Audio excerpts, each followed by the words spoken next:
Chiefs Kingdom has started its own history class. This is a legendary run by a legendary team. You got to enjoy every minute of it. Let's find a way to Tagovailoa is in trouble. Sack. Rashee Rice, one of the biggest plays this season. Stone Cold gets the big sack.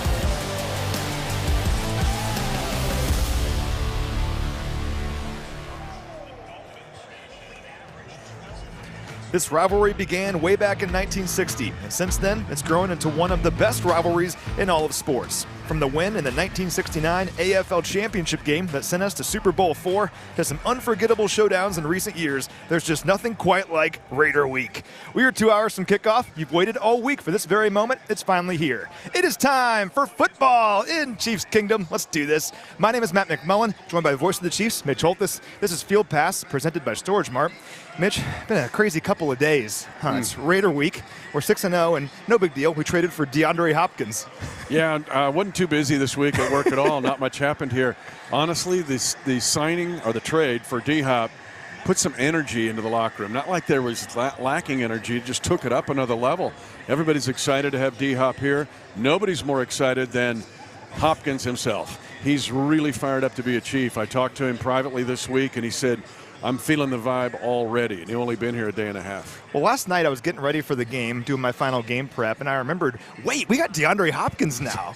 It's just exciting. I mean, think about how reliable and productive this guy has been since his career began back in 2013. In that time, he leads the NFL in catches, receiving yards, receiving first downs, and catches of 25 or more yards. 70% of his career receptions have gone for either a first down or a touchdown, and he has a career drop rate under 4%. Just an awesome player, and now he's a Chief. What are you expecting out of D-Hop here today? Catch radius, because Patrick doesn't have to make a perfect throw. The comeback pattern, which has not exactly been there in our repertoire, the back shoulder throw, and then as you alluded to, the catch ratio.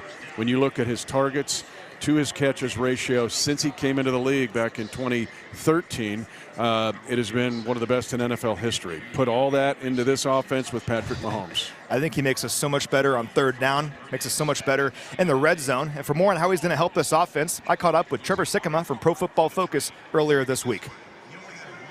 All right, we're joined now by Trevor Sikkema from Pro Football Focus. He does awesome work over there. And Trevor, the big news of the week was the Chiefs acquiring DeAndre Hopkins. First question, just your thoughts on the Chiefs acquiring him and his fit here in Kansas City. No, I think it's a really great move by them. It feels like a duh, right? I mean, for a long time, we've been linking, these veteran top-tier wide receivers to the Kansas City Chiefs, feeling like it's inevitable. And now they do get a guy with a big name and a big history, a guy who's made a lot of big plays over the last decade in the NFL, and DeAndre Hopkins. I think it's great for them, right?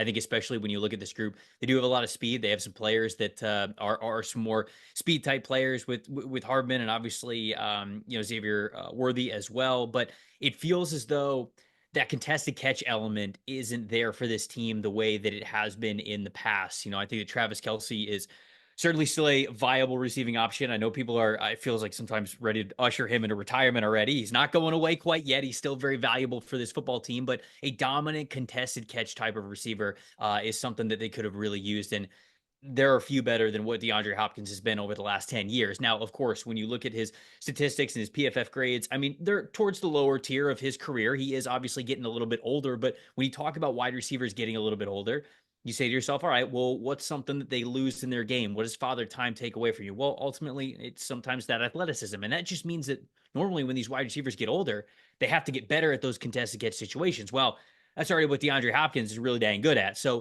I think it'll be a plus for them on those money down situations, the third down situations where the coverage might be really tight on you, and you just kind of got to go out there and give your guy a chance. The red zone is where that is specifically very valuable as well. And I think those two areas are going to be very big. Now, is DeAndre Hopkins going to be a, multi-game, like 100-yard receiver in a row for this team? I don't know. I won't count anything against what Andy Reid could cook up for him, but I'm not sure that's in the cards. But it's those little moments. It's those moments that could be the catches that make the big difference in the ball game. We know the Chiefs are constantly in those situations against some of the best teams in the NFL because they are one of those best teams in the NFL. And to me, it's why you go out and get a player like this, because of the veteran experience that he has and the type of wide receiver he is as already a contested catch beast.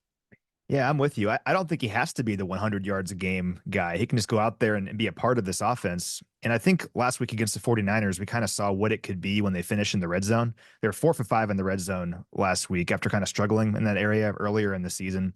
And overall, you think about 184 rushing yards for the Chiefs last week. They could run the football really well, particularly up the gut. Xavier Worthy has shown signs this season, and Travis Kelce is Travis Kelce. Even when Hopkins isn't getting the ball, how do you think that changes how defenses might have to play the Chiefs? Because you got to respect him when he's out there. Well, I think the most important thing is that not any corner can guard DeAndre Hopkins, right? I mean, you can't really put a young rookie on him. You know, some, I guess, rookie corners are well beyond their years, if you will. So maybe you could get away from it. But a lot of times you can't put a rookie on him because he's just got the experience to be able to set these guys up really well. He understands how to win as a route runner. He knows how to create those subtle throwing windows, and a few better in the NFL than Patrick Mahomes at getting the ball into somebody when there's a football-sized window that he's got to fit it into. So any sort of separation that you could create, even just from your veteran experience, would be huge to a player like Patrick Mahomes in this offense. So you can't really play a young corner on him. And then also you look at how strong this guy is, how big he is. Again, this contested catch nature of him. If you try to get like a smaller, more athletic corner, a guy who's not necessarily a fight at the catch point type of corner, maybe talk about guys who might have a little bit shorter arm length or things like that, might struggle with strength overall.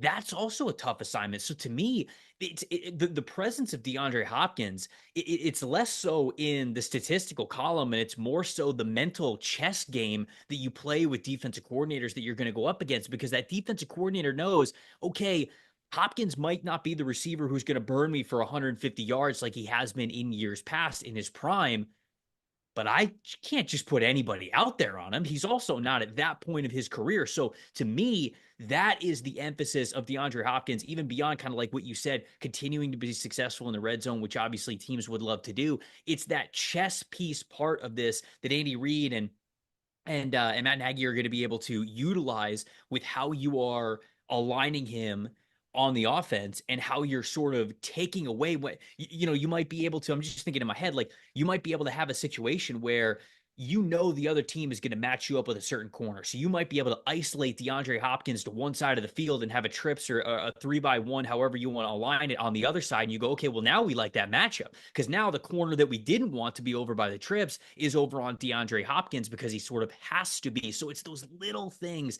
that I think go underrated about acquiring a veteran like this and what he can mean to your offense. We know how creative Coach Reid can be, putting guys in a position to find success, and you give him a guy like DeAndre Hopkins, just going to make this offense just that much better. So, Trevor, really appreciate your time, as always. We were going to just talk Chiefs and Raiders, then this news happened like 4 hours ago. I appreciate you rolling with the punches here, but awesome stuff. Really appreciate it. It's the exciting time of the offseason. We always, like you said, got to be able to roll with the punches, so I appreciate it, Matt, anytime. All right, great stuff there from Trevor Sikkema. And the second part there was very interesting to me because even when D-Hop isn't getting the ball, he changes everything about how teams have to defend us, right? This week on shows I've been on, I said it helps two people, well, other than Mahomes. There's two other people it helps. Kelce, because you're going back into now a threat that takes all that 1.5 to 2 people on Kelce heat off. The other one it helps is Xavier Worthy, because with the injuries that we've had to Hollywood Brown and Rashee Rice and Juju Smith-Schuster, way too much pressure on a rookie in week 7, week 8 of the NFL calendar, week 7 for us. Now he can just play. Go back to where you were when you were what you did in the first game of the year against the Ravens, and don't feel like you have to do it because D-Hop will help you along with the others.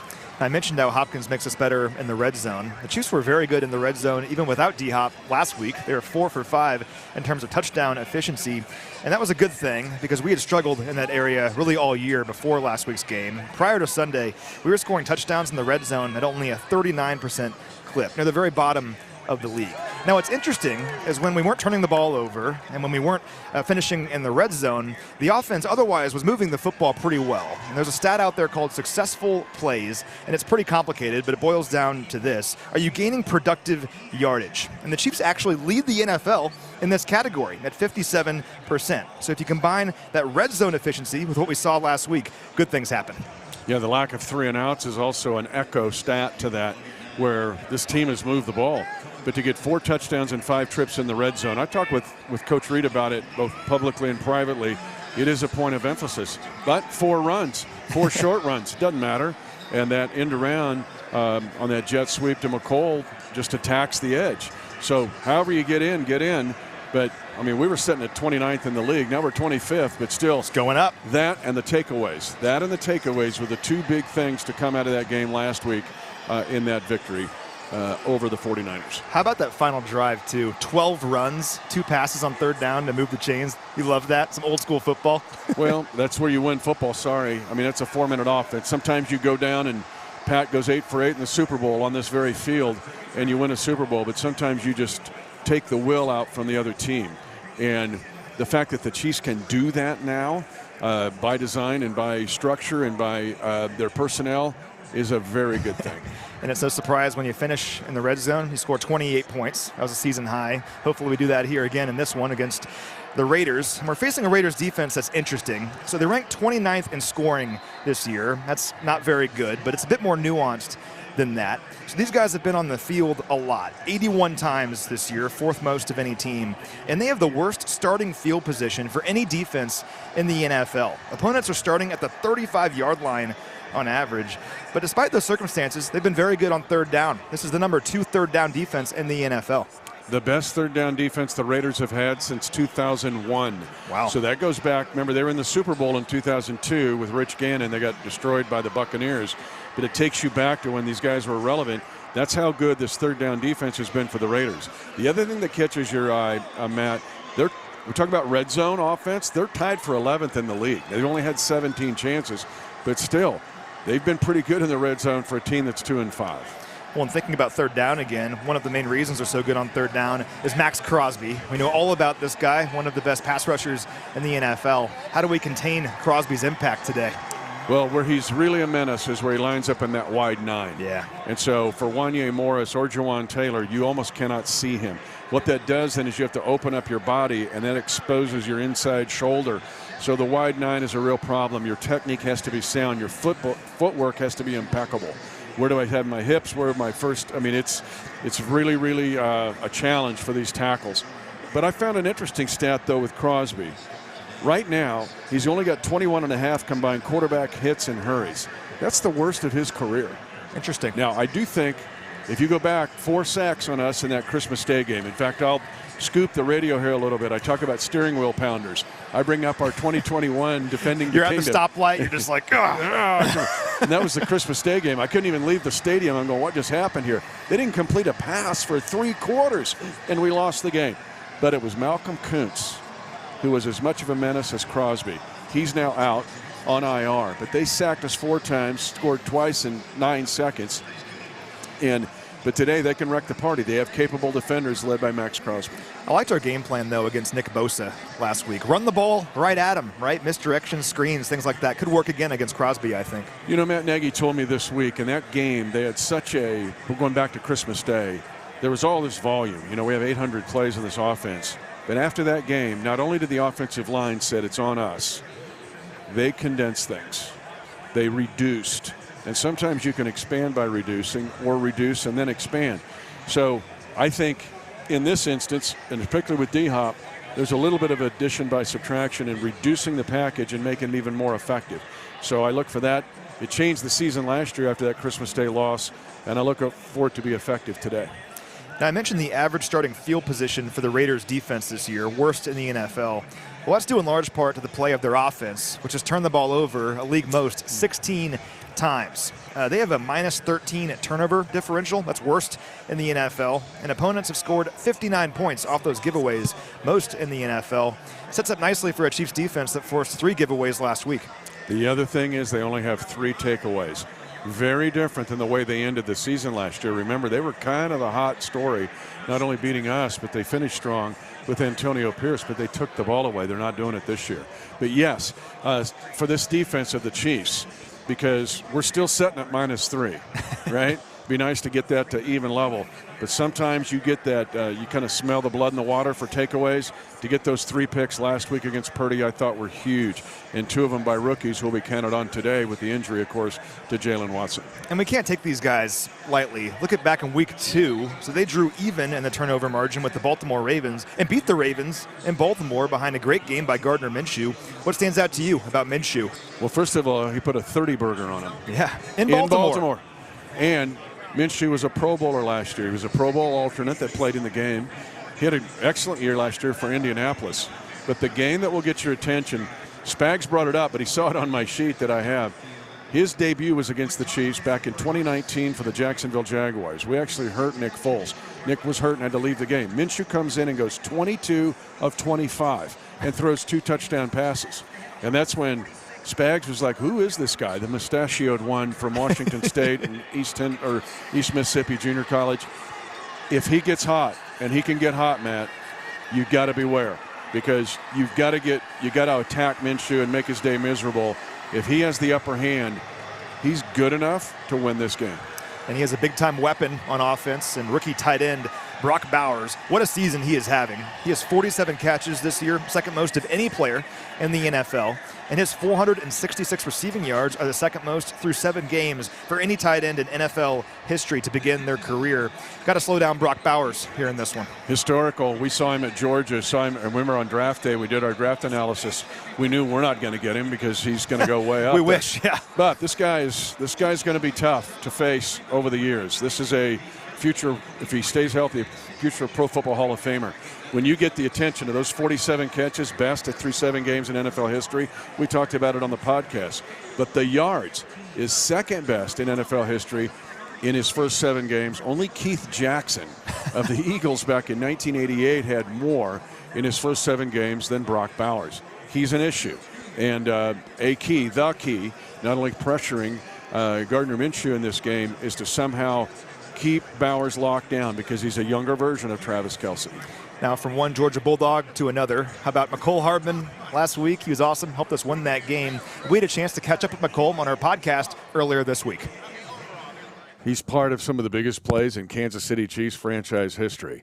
As long as Matt and I, the Lord gives us oxygen on this earth, we're going to talk about it, because we never let people forget about your 58-yard kickoff return in that divisional playoff game down 24-0. That started this whole thing. But what about getting a second chance? This episode is going to be about not taking anything for granted, and you get a chance to reboot this whole deal. Right. I don't know, man. Second chance is going to be it's nice. I'm just happy to be here. You know what I'm saying? Like, I think this is the place for me, the place I like to be, the place I'm more comfortable. So just to be able to be a part of anything, or just to be here in this building is everything. What is it about you and Levi's Stadium? You have 4 rushing touchdowns in your career. They're all in Levi's Stadium. How do you explain this? I can't believe it's only my rushing touchdowns in that stadium. I didn't know that until somebody said that. Did you tell me that? I told you that when we were going through. You told me a check. And I'm like, man. You looked at me like, no. I'm like, I know I got somewhere else, you know. But that's crazy to think about. But hey, I mean, I guess it's a good stadium to get rushing touchdowns in, you know. So I ain't complaining. You've been a part of so many big plays, but I want to ask you about the punt return in this game. Right. Seeing the opportunity, because it was such a pivotal play, kind of walk us through it, and what did you see, and how much do you recognize of where you're at? This is a returnable one. Well, it was, like I said, it was Big Red, and so that's kind of where the defense stays out on the field, and I think you rarely return those punts with Big Red, because the defense out there, they just looking for the fake, kind of making sure everything is cool on their end. But literally, I was finna fair catch it. When y'all look at the film, you will see my hand go up like a little bit, and like, because usually when you catch a punt, you want to locate the ball, and you want to kind of like just look in front of you and just see like what's in front of you. Is the gunners, they're down there or they're close to you, and the hang time of the football. So in that particular moment, I'm like, yeah, I'm finna fair catch. I'm like, hold on. I'm looking. I'm like, oh, hold on. There's some space here, and I'm like, yeah, I'm just not gonna fair catch it. And when I caught it, the left side of the field was just wide open. I took a look, and I'm like, yeah, let me go over that way. But that way, it got a big return. So I want to ask you about the touchdown, too, because that was that drive that really kind of sealed the win. And to that point, there had been, I think, 11 plays, 9 runs pretty much right up the gut. Their whole defense knew a run was coming.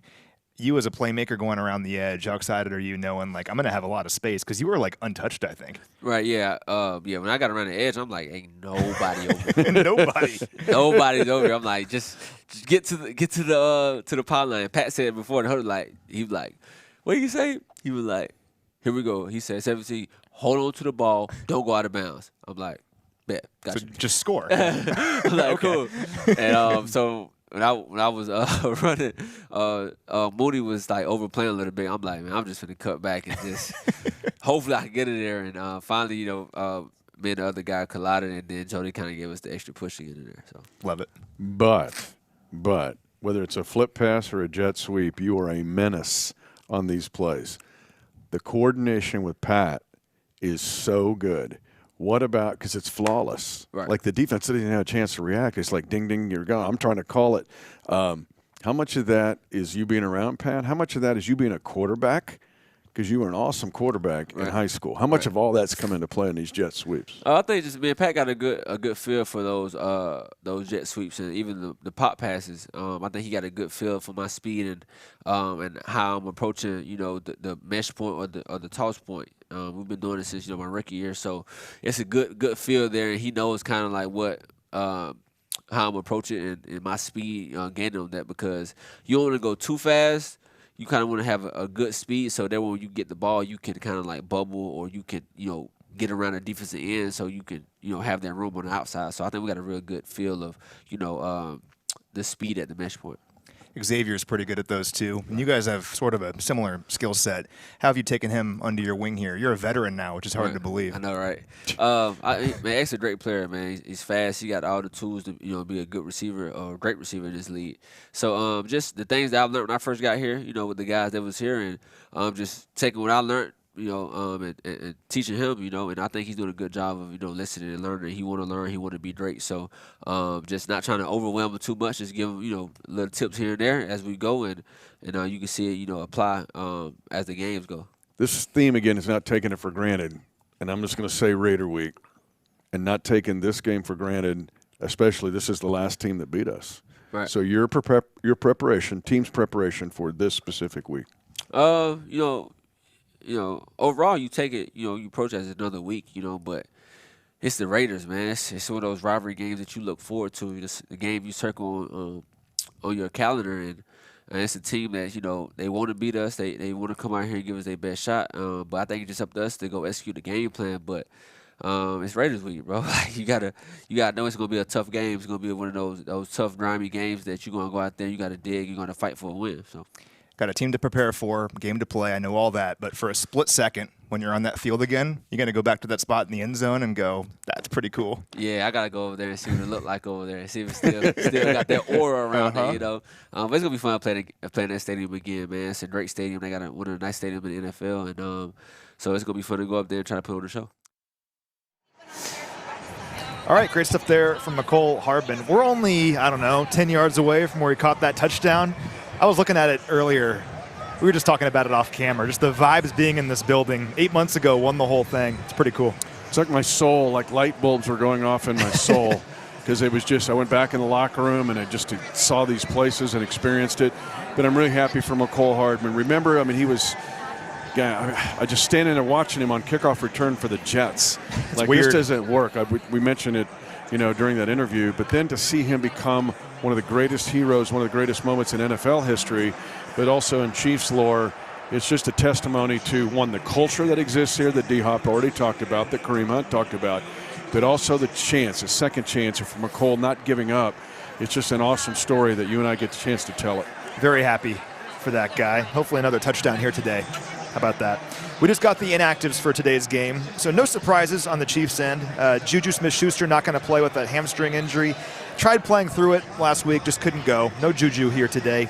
And then defensive end Mike Dana is going to miss his second consecutive game with that pectoral strain. Hopefully Mike's back next week. So we'll see what Felix Anudike-Uzomah could do once again here today. He's getting a lot of snaps. He had a very good week last week. The defensive hallway was talking about him this week, about his growth. And people want to see sacks and they want to see pressures, but man, his run fits were great last week. Need to do it again. Remember, Zamir White had a career high against us in that Christmas Day game, 145. He basically we talk about taking the air out of the 49ers with the 12 straight runs. He did that to us a year ago. And I've always respected Alexander Madison. And then you Husker fans know about Abdir Abdullah. He's still in the league. But yes, guys have to step up. I'm really excited about Montrell Washington, and you guys don't know about him much. He was a Bronco, but we signed him last year. He saved us on punt returns. He did. In the middle of the year, and then we saw him emulate Tyreek Hill in Germany. I'm really excited for him because he's a lesser version of McCole Hardman and him being resilient. And I just love it that he's up today and could have some impact. He had a great camp, too. Just day after day, he was making plays. So happy for Montrell. Looking at the Raiders inactives, their big one that is active today is wide receiver Jacoby Myers. Missed the last 2 games with an ankle injury. He was questionable coming in. He's going to play. That's a big deal. He's a good player. Probably their best wide receiver now that Devontae Adams is gone. They're missing, though, offensive guard Dylan Parham. That is a big deal because he's a foot injury, missing a 2nd consecutive game. Chris Jones is going to be looking for his backup in this game, I'd say. You know, Chris, and these guys are struggling. DJ Glaze is a right tackle. He's a rookie. He's near the top of the league in holds. Colton Miller gave up 7 pressures last week, the most he's ever given up. So these guys, a rookie at left guard, you need to decimate this offensive line and do not let Gardner Minshew get hot, steal his mustache wax, man, and make him turn the ball over. But they're dangerous with Bowers and with Jacoby Myers and those runners. But still, the defensive line needs to destroy these guys. And I'll tell you what, and we'll close with this. These guys got us last year. That's the truth. They got us on Christmas Day. But there's nothing like Raider Week. There's been an energy in the building all week long. And it's a great day to return the favor. For Mitch Holthus, I'm Matt McMullen. Thanks so much for watching, everyone. Let's go get a victory.